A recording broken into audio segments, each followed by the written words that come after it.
প্রত্যেকটা ঈমানদারকে বারবার কুরআনুল কারীমের মধ্যে সতর্কবাণী দিয়েছেন যে তোমরা শয়তান থেকে সাবধান হও, শয়তানের তাবেদারি করিও না, কারণ শয়তান হলো প্রকাশ্য শত্রু।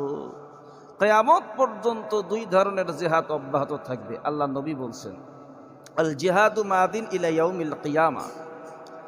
এক নম্বর জিহাদ হলো কাফের মুশরিকদের সঙ্গে প্রাণান্তকার প্রচেষ্টা করা, ইসলামকে টিকিয়ে রাখার জন্য, ইসলামকে প্রতিষ্ঠিত করার জন্য,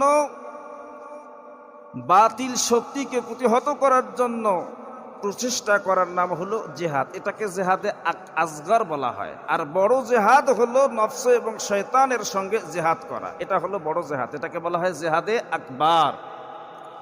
বড় জিহাদ শয়তান এবং নফসের সঙ্গে জিহাদ করা। কিয়ামত পর্যন্ত আল্লাহ রাসূল সাল্লাল্লাহু আলাইহি ওয়াসাল্লাম বলেছেন এই জিহাদটা অব্যাহত থাকে।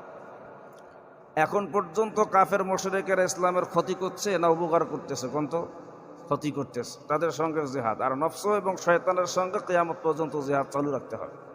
এমন ভাবে জিহাদ করতে হবে যেন শয়তান স্যালেন্ডার হয়ে যায়। কথা বোঝেন নাই আমার ভাইয়েরা? মাওয়াইজ সিরাজি কিতাবের মধ্যে উল্লেখ আছে, আল্লামা সিরাজুল ইসলাম সিরাজি রহমতুল্লাহ আলাইহি বলেন, একজন আল্লাহর ওলি প্রতিদিন তাহাজ্জুদের নামাজ পড়ে। একদিন চেতন পায় নাই তাহাজ্জুদের নামাজের জন্য।